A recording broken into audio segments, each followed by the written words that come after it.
এখন সরাসরি সম্প্রচার করা হচ্ছে অর্থনীতি নিয়ে অনুষ্ঠান এটিএন বিজনেস অ্যান্ড ফাইন্যান্স।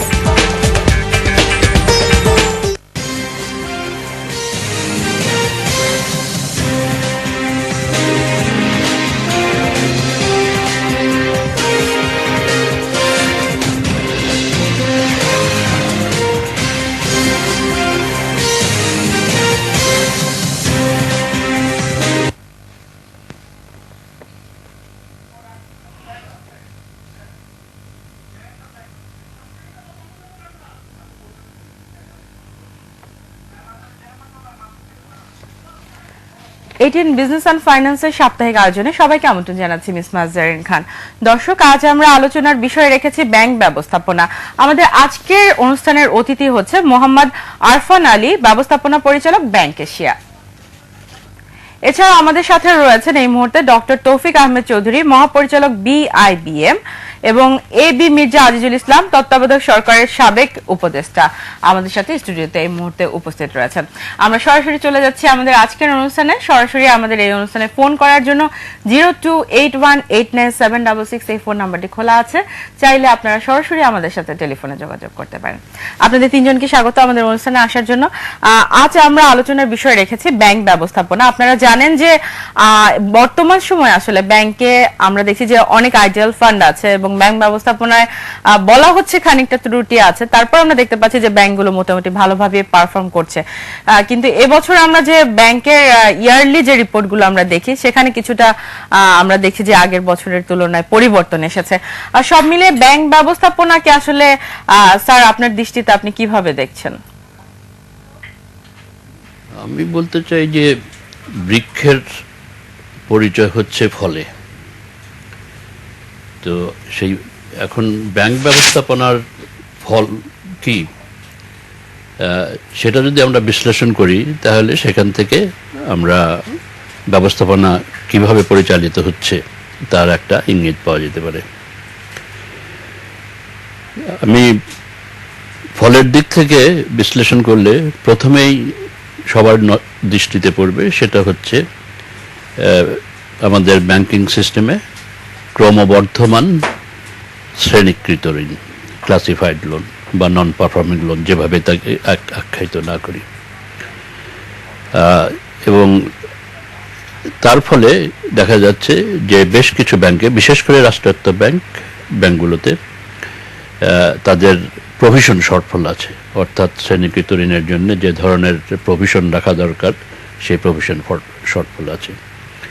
তারপরে ক্যাপিটাল শর্টফল হচ্ছে, এবং বিশেষ করে রাষ্ট্রায়ত্ত ব্যাংকগুলোর ক্যাপিটাল শর্টফলের মাত্রা অনেক বেশি, যার ফলে সরকার প্রায় প্রত্যেক বছরেই কয়েক হাজার কোটি টাকা তাদেরকে এটা ইনজেক্ট করে এই ক্যাপিটাল শর্টেজটা মিট করার জন্য আর কি। ক্যাপিটাল অ্যাডিকুয়েসি তাতেও পুরোটা বোধহয় মিট হয় না, তো সেটা আর একটা দিক। অন্যদিকে দেখা যাচ্ছে যে আমাদের দেশে ব্যাংকগুলো আমানতকারীদের যে সুদ দেয় এবং ঋণের ক্ষেত্রে ঋণ গ্রহীতার কাছ থেকে যে সুদ নেয় তার মধ্যে যে পার্থক্য সেটা সম্প্রতি কিছুটা কমে এসছে, কিন্তু এখনো আন্তর্জাতিক মানে এটা বেশ বেশি, এখনো প্রায় 4.8% বা এরকম তফাৎ। এবং অথচ অন্যদিকে দেখা যাচ্ছে যে আমানতকারীদের সুদের মাত্রা বেশি কমেছে। তার ফলে এখন আমানতকারী যারা, তারা যদি ব্যাংকে কেউ ফিক্সড ডিপোজিট রাখে তাহলে তাদের যে নেট রিটার্ন যেটা দাঁড়াবে সেটা কিন্তু যদি মূল্যস্ফীতিটাকে বাদ দেওয়া হয় সেটা প্রায় শূন্যের কাছাকাছি, বা কোনো কোনো ক্ষেত্রে এমনকি এটা নেতিবাচক হতে পারে, নেগেটিভ ইন্টারেস্ট রেটের মতো হয়ে গেছে। এবং এটা হলে কিন্তু দীর্ঘমেয়াদে যদি এই পরিস্থিতি বিদ্যমান থাকে তাহলে ব্যাংকগুলোকে যেটাকে বলা হয় এটা ডিসইন্টারমিডিয়েশন অফ দি ফাইন্যান্সিয়াল সিস্টেম হতে পারে, বিশেষ করে ব্যাংকিং সিস্টেমে। তার মানে হচ্ছে যে লোকে এরা ব্যাংকে টাকা রাখতে চাইবে না, কারণ আমি যদি ব্যাংকে টাকা রেখে আমার রিটার্ন আমি কিছুই পজিটিভ না পাই তখন টাকাটা অন্যদিকে ব্যবহার করার চেষ্টা করা হবে। এখন সেটা হয় রিয়েল এস্টেটে যেতে পারে, সোনা কেনার জন্য যেতে পারে ইত্যাদি, সেটা হচ্ছে একটা দিক। এবং আমাদের দেশে যেটা আর একটা যেটা হচ্ছে যে এই যে সঞ্চয়পত্র, সরকারে, যেখানে সুদের হার অনেক বেশি, সেই সঞ্চয়পত্রের দিকে এই যে লোকের যাদের একটু আছে, মানে উদ্বৃত্ত সঞ্চয় আছে, তারা ওই সঞ্চয়পত্রে বিনিয়োগ করছে, এবং যার ফলে এই গত 7-8 মাসে সরকার যে নেট সঞ্চয়পত্র যেটা বিক্রি করেছে জুলাই থেকে ফেব্রুয়ারি পর্যন্ত, তো আমার যতদূর মনে পড়ে এটা বোধহয় 28,000 কোটি টাকার বেশি, এবং সরকারের পুরো বাজেটের প্রভিশন ছিল 22,000 কোটি টাকা মতো। তো কাজে এই যে বিষয়গুলো আমি উল্লেখ করলাম, এগুলো তো সার্বিকভাবে ব্যাংকিং সেক্টরে ব্যবস্থাপনার ক্ষেত্রে যথেষ্ট দুর্বলতা আছে বলে এটা প্রমাণ করে। তবে একটা কথা আমি এই পর্যায়ে বলে রাখতে চাই যে এখন আমি যেটা বললাম সার্বিক ব্যাংকিং ব্যবস্থা, এর মধ্যে কিছু কিছু ব্যাংক আছে বেশ ভালো করছে, এবং এই সমস্যাগুলো মূলত রাষ্ট্রায়ত্ত ব্যাংক, তবে সম্প্রতিকালে দেখা যাচ্ছে কিছু কিছু বেসরকারি খাতের ব্যাংকের মধ্যেও ঠিক একই ধরনের দুর্বলতা দেখা যাচ্ছে। আমাদের সাথে যিনি রয়েছেন পিআইবিএম এর মহাপরিচালক, আপনার বিভিন্ন গবেষণায় আমরা প্রায় দেখি যে বিভিন্ন তথ্য উঠে আসে, আপনি কি একটু বলবেন যে আমাদের ব্যাংক ব্যবস্থাপনার আসলে ঘাটতি কোথায়, এবং আমাদের দেখছি আমরা যে কাঠামোগত অনেক পরিবর্তন বাংলাদেশ ব্যাংক প্রায় সময় করছে, এবং পরিচালনা পর্ষদেও রাজনৈতিকভাবে যে পরিবর্তনগুলো সেটিও কিন্তু আমরা দেখেছি যে সমসাময়িক সময় কিছু পরিবর্তন এসেছে, এরপরও আমরা কিন্তু ব্যাংক ব্যবস্থাপনায় কোনো পদক্ষেপ আমরা সেভাবে নিতে পারছি না, যার কারণে আমাদের পুরো ব্যাংকিং সেক্টরের উপরে একটা প্রভাব পড়ছে। আপনার গবেষণা কি বলছে? আসলে আমাদের গবেষণা থেকে আমরা যেটা আসলে বুঝতে পারি যে সেটা হচ্ছে সবকিছুর পিছনেই এই অন্যান্য যে সমস্যাগুলো স্যার যে একটু আগে বললেন, আমাদের খেলাপি ঋণ বাড়ছে, অন্যদিকে আমাদের অ্যাক্সেস লিকুইডিটি রয়ে যাচ্ছে, আমাদের স্প্রেড অনেক বেশি, ডিপোজিটাররা রিয়েল রেট অফ ইন্টারেস্ট পাচ্ছে না। তো এই সবকিছুর পিছনে আমি মনে করি এগুলো হচ্ছে কনসিকুয়েন্স।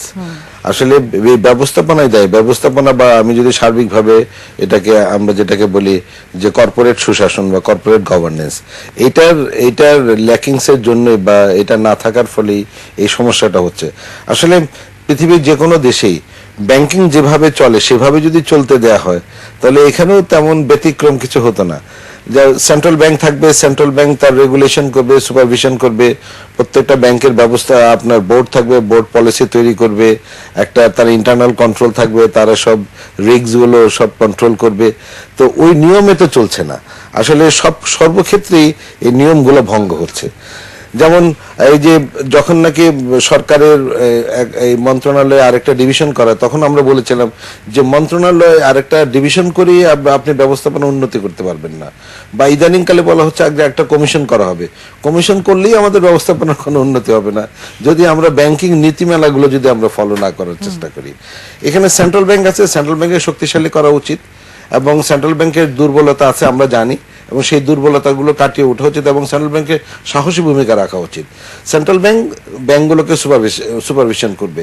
এখন সেই জায়গায় যদি দ্বৈত শাসন হয়, কিছুটা মিনিস্ট্রি করে, স্টেট অন কমার্শিয়াল ব্যাংকগুলো নিয়ে যে আমরা আলাপ আলোচনা করছি, এখানে তো আমি মনে করি একটা দ্বৈত শাসন চলছে। আপনি যখন সেন্ট্রাল ব্যাংকের কথা বললেন, রিসেন্টলি আমরা দেখলাম যে সেন্ট্রাল ব্যাংকে একটা দুর্ঘটনা ঘটেছে, এবং সেটাকে আমাদের মাননীয় মন্ত্রী, আমাদের অর্থ মন্ত্রণালয়, উনি বলছিলেন এটি নিছক একটা দুর্ঘটনা, এবং আমরাও দেখছি সেটি দুর্ঘটনা, কিন্তু তার পিছনে আসলে কোনো কারণ আছে কিনা সেটিও কিন্তু বলা হচ্ছে।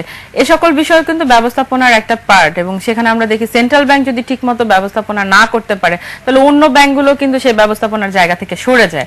আর সেই জায়গাটাকে আসলে আপনাদের মূল্যায়ন কি? সেন্ট্রাল ব্যাংকে যে আগুন লেগেছে ওইটাকে সেন্ট্রাল ব্যাংকের মানে অপারেশনাল ম্যানেজমেন্ট বলতে পারেন। যে আসলে আমরা যে রিপোর্ট পেপারে যেটা দেখেছি যে হট ওয়াটার কেটলিটা হয়তো বন্ধ করা হয়নি, সেখানে পানিটা শুকিয়ে দিয়ে পরে বলা হচ্ছে যে সেটি আসলে কেন আসলে ফরেন ডিপার্টমেন্টেই হবে, কেন আসলে এই জায়গায় হবে, হয়তো যে পিয়ন দারোয়ান এটা করতো তারা হয়তো ক্যালাসলি এটা বন্ধ না করে চলে গেছে, এরকম তো হয়।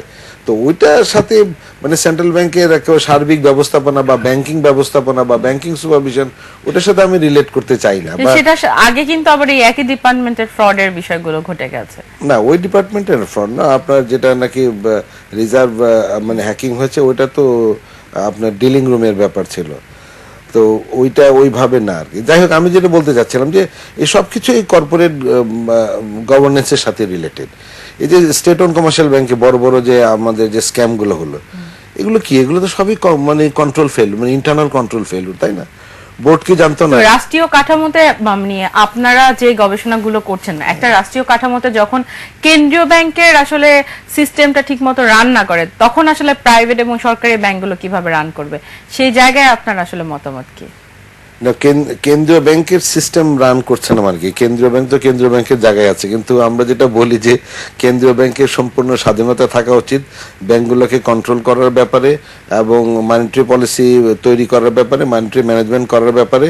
তো ওইটা সেই ক্ষেত্রে ধরেন সব সেই কন্ট্রোল যদি থাকে তাহলে আসলে সরকারি ব্যাংকগুলো কিভাবে দেউলিয়া হয়, এবং যারা ব্যাংক থেকে, সরকারি ব্যাংক থেকে টাকা নিচ্ছে, তারা মনে করছে যে এটা গ্যারান্টি দিয়ে টাকা নিচ্ছে যে এখানে আর টাকা ফেরত দিতে হবে না, এবং বড় বড় খেলাপিগুলো কিন্তু সেখান থেকেই তৈরি হচ্ছে। সেটাই তো আমরা বলছি যে দ্বৈত শাসন চলছে। কারণ এই যে আপনার স্টেট ওন কমার্শিয়াল ব্যাংকগুলোর যে স্কিম হচ্ছে, সেগুলো রিপোর্টও তো হয়েছে, কারা কারা দায়ী সেগুলো বলা হয়েছে। এখন যদি কোনো অ্যাকশন না হয় তো সেই ক্ষেত্রে তো আর কিছু, যেমন বেসিক ব্যাংকের চেয়ারম্যান সাহেবের কিছু হলো না, উনি তো চলে গেলেন, এখন আবার নাকি মিনিস্ট্রি অফ ফাইন্যান্স থেকে আরেকটা রিপোর্ট দেওয়া হয়েছে। তো এইসব ব্যাপারে যদি এই আপনার দুর্নীতি থাকবে, কিন্তু দুর্নীতি বন্ধ করার ব্যাপারে যদি শক্ত হাতে পদক্ষেপ না নেওয়া হয় তাহলে তো দুর্নীতির আরো বিস্তার হবে। সেই ক্ষেত্রে আপনারা যারা বেসরকারি লেভেলে কাজ করছেন, আমি যতটুকু জানি আপনার ব্যাংকিং ক্যারিয়ার অনেক বিশাল, এবং সেই ক্ষেত্রে আপনার আসলে অভিজ্ঞতা অনেক। আপনার কাছে কি মনে হচ্ছে যে আসলে আমাদের কাঠামোতে ফেইলিউর কোথায় আছে, কেন এরকম ঘটনা ঘটছে? ধন্যবাদ আপনাকে। আমি তো আর সেন্ট্রাল ব্যাংকের বিষয়ে ওইভাবে কমেন্ট করতে পারবো না। যেটা বুঝতে পারি, আমাদের প্রাইভেট ব্যাংকের যে ম্যানেজমেন্টের প্রশ্নটা আসছে এবং ডিফল্ট লোনের ব্যাপারটা আছে, সেটা যেমন সরকারি ব্যাংকে আছে, প্রাইভেট ব্যাংকেও আছে। বেসিক্যালি ডিফল্টটা অন্যান্য ফ্যাক্টর কতগুলো ড্রাইভ করে ডিফল্টের জন্য। বিজনেস এনভায়রনমেন্ট একটা অবশ্যই বড় রকমের বিষয়, কারণ ইন্টারন্যাশনাল আপনারা যদি দেখেন গত এই ডিফল্টের যেই পরিমাণ বেড়ে যাচ্ছে, এটা আসলে ম্যানিফেস্টেশন এখন প্রকাশ পাচ্ছে।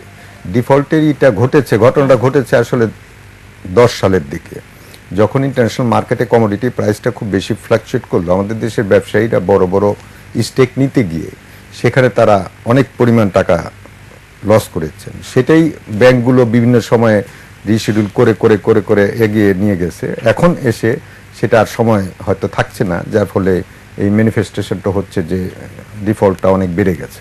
বেসিক্যালি এটা অনেক দিনের একটা 5 বছরের, গত 5 বছরের 6 বছরের বিষয়। কিন্তু আমরা দেখছি যে বেসরকারি যে 4th জেনারেশন ব্যাংকগুলো আছে, সেগুলো ম্যানেজমেন্টের ত্রুটির কারণে আমরা দেখছি প্রশ্নবিদ্ধ হচ্ছে, এবং ব্যাংক আসলে মানুষের কাছে বিশ্বাসের জায়গাটা রাখতে পারছে না।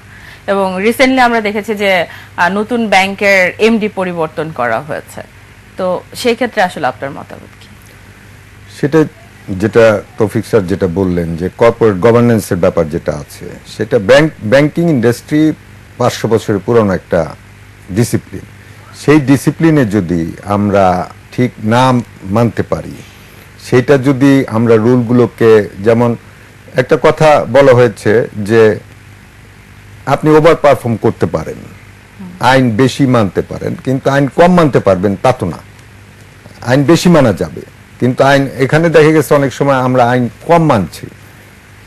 এটাই হলো আমাদের দুর্বলতাটা, যেই নিয়মগুলো বাংলাদেশ ব্যাংকের যেই রেগুলেশন রুলস, মানে আইন আছে, আইন যদি আমরা না মানি তাহলে কোনো সমস্যা নেই, বিষয়টা তার দাঁড়াচ্ছে না যে আইন আছে, আইন না মানলে কোনো বিচার নেই, সমস্যা তো প্রবলেম হচ্ছে না, শাস্তি হচ্ছে না, কোনো রকমের শাস্তি হচ্ছে না, এবং যারা করছে তারাও পার পেয়ে যাচ্ছে, কোনো রকম প্রবলেম ফেস করছে না, অন্যদেরকে এনকারেজ করছে এগুলো করার জন্য। তারা পাচ্ছে না বটে, কিন্তু পরোক্ষভাবে তারা যে রিওয়ার্ডেড হচ্ছে তা না। Basically end of the day the business is losing. সেই ব্যাংক, যে ব্যাংক খারাপ করবে সেই ব্যাংক তো চলে যাচ্ছে। আমরা অনেকগুলো টেলিফোন আছে, আমরা চেষ্টা করি ফোন পাওয়া যায় কিনা। Hello madam. ওয়ালাইকুম আসসালাম, কোথা থেকে বলছেন? আমি শাহজাহান কবির বেগমগঞ্জ নোয়াখালী থেকে। জি, আমরা শুনতে পাচ্ছি। আমার প্রশ্ন ডক্টর এবি মির্জা আজিল ইসলাম সাহেবের কাছে। যে আপনারা যে ব্যাংকিং ব্যবস্থাপনার কথা বলতেছেন বারবারই, যে বাংলাদেশ ব্যাংকের যে 80,000 কোটি টাকা চলে গেল বিমানে করি, তো এইটা আনার জন্য তো অনেকগুলো কমিটি হয়েছে, পুলিশের সিআইডি, ডিআইবি, এসবি, ডিজিএফআই, কই 10 টাকা ফেরত আইন তো হাঁটছেনি। আবার বেসিক ব্যাংকের চেয়ারম্যানের কথা অর্থমন্ত্রী বলে একরকম, আবার ওই যে দুদক চেয়ারম্যান বলে একরকম। এটা কি এগুলা মানে সব বিরোধিতা নয় কি? এটা কি তাদেরকে উৎসাহিত করা হচ্ছে কিনা? আর এরা তো রাষ্ট্রের চেয়ে দামি শক্তিশালী, যারা এই যে টাকা পাচার করে, গোল্ড স্মাগলিং করে, এদের ব্যাপারে এই সমস্ত আইন এত দুর্বল কেন? জি, ধন্যবাদ আপনাকে। আমরা এই বিষয়ে কথা বলছিলাম, যে কেউ উত্তর দিতে পারেন। স্যারকে প্রশ্ন করেছে, স্যার তো এগুলি বলেছিলেন। না, এখানে যে আমি পুরো প্রশ্নটা শুনতে পারি নাই, তবে যেটা মনে হলো প্রথম কথা হচ্ছে যে এই যে রিজার্ভ হ্যাকিং এর যেটা এখন সেটা আইনের দুর্বলতার কথাও তিনি বলেছেন। না, আমি বলছি যে রিজার্ভ হ্যাকিং এর সাথে তো আইনি দুর্বলতার কোনো সম্পর্ক নেই। এখানে তো আইনি দুর্বলতার প্রশ্ন না, এখানে প্রশ্নটা হচ্ছে যে টেকনোলজিক্যাল সাইডে আমাদের কোনো দুর্বলতা ছিল কিনা, অর্থাৎ এখানে আনঅথরাইজ কোনো লোক আমাদের সিস্টেমে এন্টার করতে পেরেছে কিনা, সেটা হচ্ছে একটা বিবেচ্য বিষয়। এবং দ্বিতীয় বিবেচ্য বিষয় হচ্ছে যে এর সাথে বাংলাদেশ ব্যাংকের কোনো কর্মকর্তার সম্পৃক্ততা ছিল কিনা। তারপরে অবশ্য অন্য বিষয় আছে যে বাংলাদেশ ব্যাংকের কর্মকর্তার কথা কেন বলছেন, যাদেরকে আমরা হাই পেমেন্ট দিয়ে বাংলাদেশের বাইরে থেকে অ্যাডভাইজার হিসেবে নিয়ে আসছি? আমি আসছি সেটাতে, যে সেটা প্রথম কথা হলো যে বাংলাদেশ ব্যাংকের কর্মকর্তাদের সম্পৃক্ততা কিনা। তারপরে হচ্ছে যে যারা এই আমাদের সিস্টেমটা যারা সেট আপ করেছে এবং এর সাথে যে বিদেশি পরামর্শক ছিল, তারা কি যথাযথভাবে কাজ করেছে কিনা। এখন বা আমাদের কি তাদের কাজটা সুপারভাইজ করা বা তারা যে প্রোডাক্টটা দিচ্ছে সেই প্রোডাক্টটা আন্তর্জাতিক মানের কিনা সেটা দেখার মতো আমাদের সেই পারদর্শিতা ছিল কিনা, ইত্যাদি অনেকগুলো বিষয় আছে। তো যাই হোক, এটার ব্যাপারে যে এখনো তো আমাদের বাংলাদেশের যে তদন্ত প্রতিবেদন, এটা তো এখন পর্যন্ত প্রকাশ করা হয় নাই, কাজে এটা বলা মুশকিল। দ্বিতীয়ত হচ্ছে যে এখন ইয়ের থেকে FBI থেকে বোধহয় একটা ইনভেস্টিগেশন চলছে, American federal bureau of investigation.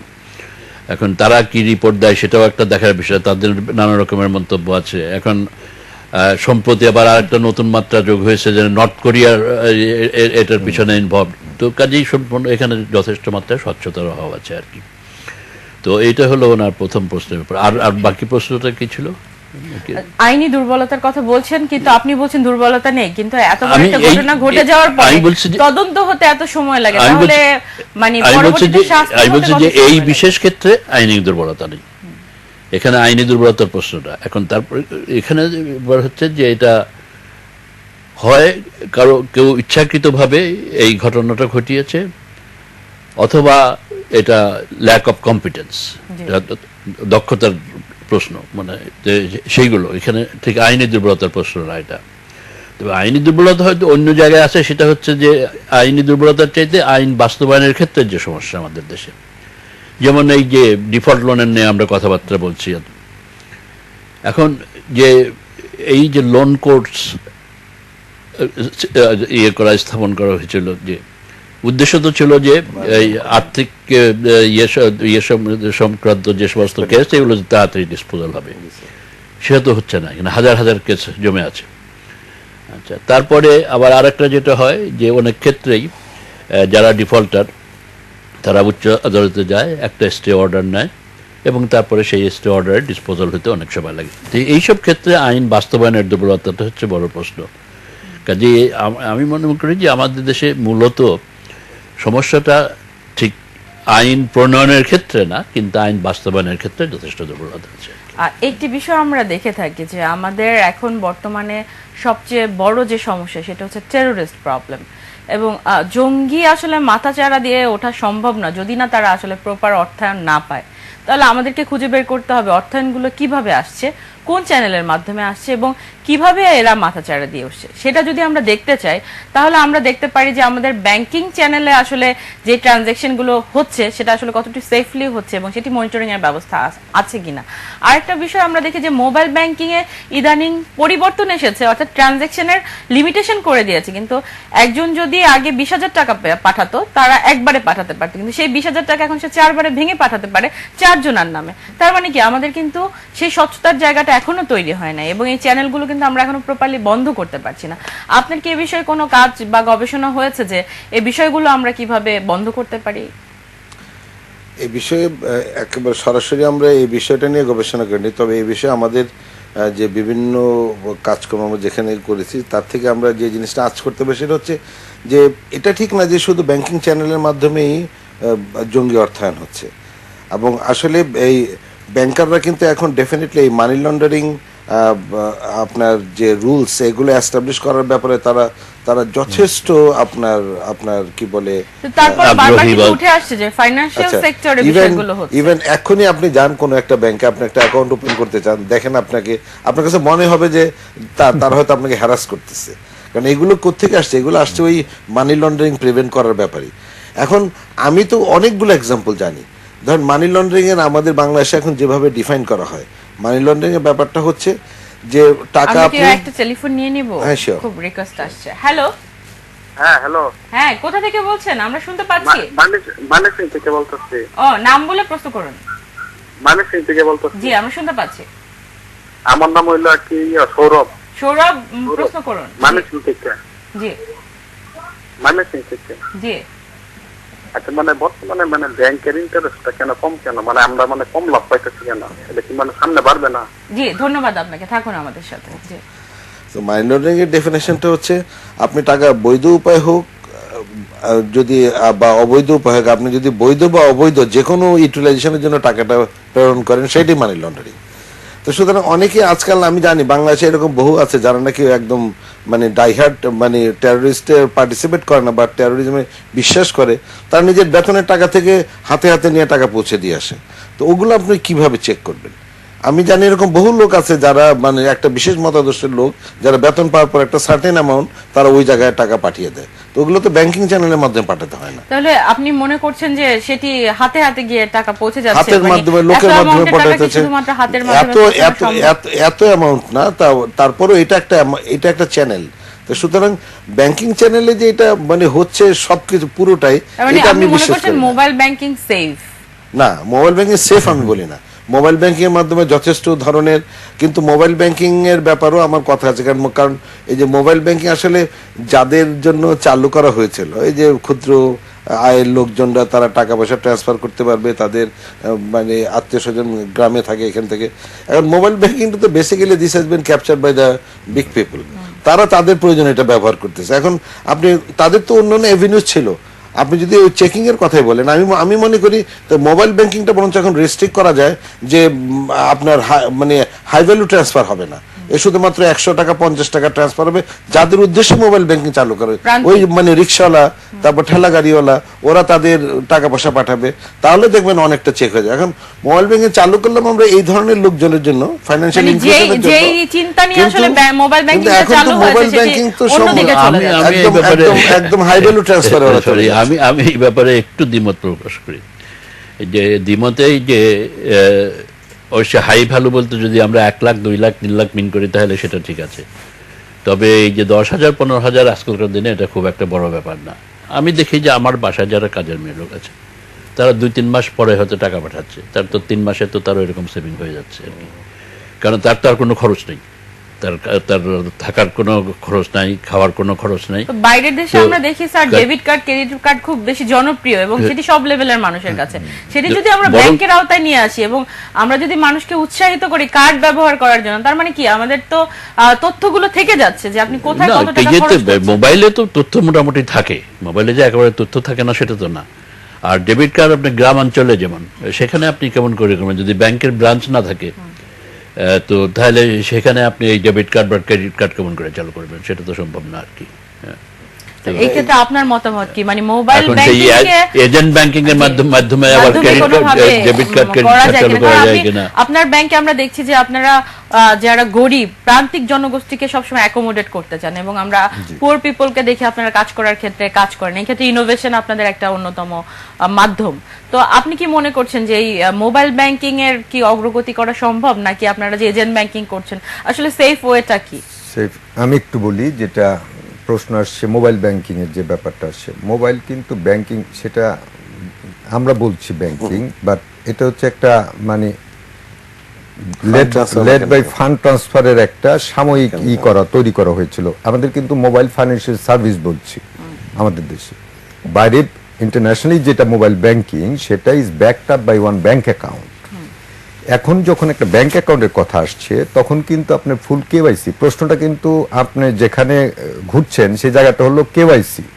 No your client, know your customer, customer. এখানে আমি কম্প্রোমাইজ করলাম কিনা। আমি যদি এখানে কম্প্রোমাইজ না করি এবং আমার ট্রানজেকশন অনওয়ার্ড মনিটরিং সিস্টেমটা যদি ঠিক থাকে, তাহলে এই ধরনের টেররিস্ট ফাইন্যান্সিং অনেকাংশে কমে যাবে।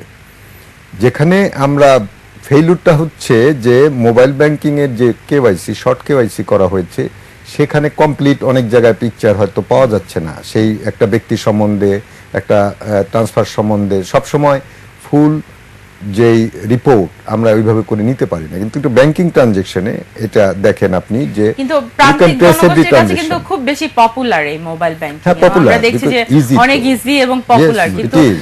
এই সেম ওয়েতে যদি আপনি এজেন্ট ব্যাংকিং কে অ্যাকাউন্টের মাধ্যমে তাদেরকে উৎসাহিত করেন, সেটি কি আপনার পরিবর্তন করা সম্ভব না? সম্ভব, এটা সম্ভব। যেটা আসার দরকার ছিল, একটা জেনারিক গ্রোথ থট যেটা কথা ছিল, সেটা হলো ব্রাঞ্চ ব্যাংকিং, এজেন্ট ব্যাংকিং, দেন মোবাইল ব্যাংকিং। আমরা কিন্তু একটা লাইন ব্রেক করে আগেই মোবাইল ব্যাংকিং এ চলে গেছি, যার ফলে কেওয়াইসি তে কিন্তু প্রবলেমটা রয়ে গেছে। যে এই কেওয়াইসিটা ব্যাংকের মাধ্যমে হয়, সেটা কিন্তু মোবাইল ফাইন্যান্সিয়ালের মাধ্যমে সেই রকম ভাবে হয়নি, যার ফলে দেখা গেছে যে এটাকে অ্যাবিউজ করার জন্য অনেকেই এটা সুবিধা নিয়ে নিচ্ছে অ্যাবিউজ করে। এখন আমাদের যে এজেন্ট ব্যাংকিং এর যে মডেল আমরা তুলে ধরছি এবং গ্রামে গঞ্জে যেটাকে নিয়ে যাচ্ছি, সেখানে কিন্তু ফুল কেওয়াইসি, এটা very much guided by Bangladesh bank regulation সমস্ত কিছু। এবং আমাদের কাস্টমার অ্যাকুইজিশন, যেহেতু আঙ্গুলের ছাপ দিয়ে ট্রানজেকশন করবে, ছবি দিয়ে ট্রানজেকশন করতে হয় এভরি টাইম, তাকে কিন্তু একটা আইডেন্টিফিকেশনের মধ্যে দিয়ে যেতে হয়। তার ডিটেইলস ডেটা থাকা ডিটেইলস সম্ভব। ডেটাটা সম্ভব। এবং কেউ কিন্তু এই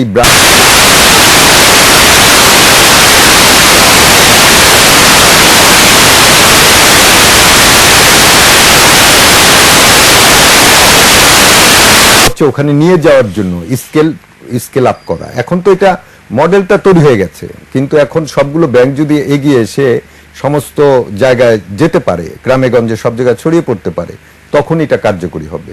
mostly we are driven by profit. যখন কমার্শিয়াল ট্রানজেকশন মনে করি, তখন কিন্তু এই ধরনের লং টার্ম ইনভেস্টমেন্টের জন্য আমরা কখনো চিন্তা করতে পারি না, যার ফলে এটা পিছিয়ে আছে। এখানে যেতে পারলে আপনি মনে করেন যে আসলে ব্যাংক ব্যবস্থাপনায় এই বিষয়গুলো অনেকেই চাচ্ছে না, আসলে অনেকের সাথেই তো অনেক লিংক থাকে, অনেকেই চাচ্ছে না, যেহেতু আপনি বলছিলেন যে একটা বড় মহল এটার সাথে জড়িত আছে মোবাইল ব্যাংকিং এ, অনেকেই চাচ্ছে না যে এজেন্ট ব্যাংকিং কে পপুলার করার জন্য। হ্যাঁ, না, মোবাইল ব্যাংকিং তো আর পৃথিবীর সব ডেভেলপিং কান্ট্রিতে নেই। যেমন আমরা বলি 1996 এর কথা, আজকে না, মানে আজ থেকে আরো 22-23 বছর আগের কথা। আমরা বাংলাদেশের এক গ্রুপ অফ ব্যাংকারকে আমরা শ্রীলঙ্কা নিয়ে গিয়েছিলাম। তো সেই সময় আমি শ্রীলঙ্কার রুরাল এরিয়াতে আমি এটিএম মেশিন দেখি। তখন আমাদের দেশে এটিএম মেশিন আসেনি। আমাদের দেশের ব্যাংকাররা বলে এটা আবার কি, মেশিন থেকে টাকা তোলা যায়? মানে সেই সময় যদি শ্রীলঙ্কাতে কার্ড যদি ওদের রুরাল এরিয়াতে যদি পপুলারাইজ করতে পারে, আমাদের এখানেও করা যাবে এগুলো। তারপরে আপনি বলতে চাচ্ছেন যে কার্ড সেফ এবং উন্নত বিশ্বের সব জায়গাতেই মোটামুটি কার্ডের পপুলারিটি তৈরি হয়েছে। কারণ আপনার ইন্ডিয়াতে যে ফার্মার্স কার্ড যেটা দেয়া হয়, সেখানে তো তার কোনো লিমিট থাকে না, তার কার্ডের একটা লিমিট থাকে, যে তার এখন নিড অনুযায়ী সে আপনার টাকা তুলে টাকা আপনার পরিশোধ করে। তো ওই রকম ভাবে আমরা আপনার ডেভেলপ কান্ট্রিতে এখন ইভেন বাসের ভাড়া পর্যন্ত কার্ডে দেয়। তো সেই ক্ষেত্রে তো আমরা প্রায় শুনি যে কার্ডেরও জালিয়াতি হচ্ছে। হ্যাঁ, কার্ডেরও সবকিছুরই সিকিউরিটি টেকনোলজি আছে, সেখানে একটা রিস্ক আছে, রিস্ক আমাদের নিতে হবে। রিস্ক নিতে হবে, সেই রিস্কটা কিন্তু কম যতটা আসলে আমরা দেখি যে এই সেক্টরে আসলে রিস্ক আছে। স্যার, লাস্ট আমার হাতে 3 মিনিট সময় আছে, আমি একটু আপনার কাছে জানতে চাইবো একটি বিষয়, যে আমরা আসলে যে অবস্থানে দাঁড়িয়ে আছি, আমাদের এখন যে পরিমাণ পপুলেশন আছে, এখন কিন্তু সময়ের দাবি এসেছে প্রান্তিক জনগোষ্ঠীকে ব্যাংক অ্যাকাউন্টে সম্পৃক্ত করা এবং তাদেরকে নিয়ে আসলে এজেন্ট ব্যাংকিং এর মাধ্যমে চলা। মোবাইল ব্যাংকিং যতই পপুলার হয়েছে, এটা কিন্তু একটা নির্দিষ্ট সময়ের জন্য, কিন্তু এটাকে নিয়ে আপনি লং রানে হাঁটতে পারবেন না, দীর্ঘ সময়ের জন্য আসলে মোবাইল ব্যাংকিং না। স্যার, আপনার অভিজ্ঞতা থেকে যদি আমাদের সাথে শেয়ার করতেন যে বর্তমানে ব্যাংকিং ব্যবস্থাপনায় আমরা বিভিন্ন রকম দুর্নীতি দেখি, বিভিন্ন সমস্যা দেখি, রাজনৈতিকভাবে আমরা দেখি যে বিভিন্ন সময় ভায়োলেটেড করা হচ্ছে, আইনের পরিবর্তন করা হচ্ছে, সম্পৃক্ততা তো অনেক কিছুই আছে, কিন্তু কাঠামোগত পরিবর্তন এবং পুরো স্ট্রাকচারের মধ্যে নিয়ে আসার জন্য আপনার কি কোনো সরকারের কাছে পরামর্শ আছে? সরকারের কাছে আমার পরামর্শ যেটা থাকবে, যে প্রথম কথা যেটা ডক্টর তৌফিক উল্লেখ করেছেন, যে কেন্দ্রীয় ব্যাংকের তার স্বাধীনভাবে ব্যাংক তদারকির দায়িত্ব পালন করার সুযোগ দিতে লাগবে, 1 নম্বর। 2 নম্বর হচ্ছে যে কেন্দ্রীয় ব্যাংক এবং সেই সাথে সাথে এর সাথে সাথে অন্যান্য রাষ্ট্রায়ত্ত বা বেসরকারি খাতের যে ব্যাংকগুলো আছে সেগুলো যাতে এই ঋণ দেওয়ার ক্ষেত্রে কোনো রাজনৈতিক প্রভাব যাতে রাজনৈতিক চাপ যাতে সৃষ্টি না করা হয় এবং ঋণগুলো যাতে সার্বিকভাবে দিতে পারে। না যে সার্বিকভাবে এটা যথাযথ বিশ্লেষণের ভিত্তিতে এবং বস্তুনিষ্ঠ বিশ্লেষণের ভিত্তিতে যাতে ঋণ বিতরণ করা হয়, তাহলে কিন্তু ব্যাংকিং খাতের অনেক সমস্যা কমে যেতে পারে। আর তৃতীয় পরামর্শ আমার যেটা হবে সেটা হচ্ছে যে আমাদের যেটা আগে আলোচনায় এসছে যে আমরা এজেন্ট ব্যাংকিংকে একটু সম্প্রসারিত করার জন্য ব্যাংকগুলোকে একটু উৎসাহিত করার প্রয়োজন আছে এবং এক্ষেত্রে যে এখন একটা সমস্যা যেটা আগে উল্লেখ করা হয়েছে যে এখানে অ্যাডমিনিস্ট্রেটিভ কস্টটা স্বভাবতই বেশি হবে, কারণ ভলিউম অফ ট্রানজাকশন তো আপনি যতই নিতে যাবেন। একটু কি পরিচালনা পর্ষদের কোনো পরিবর্তন আনা দরকার আছে?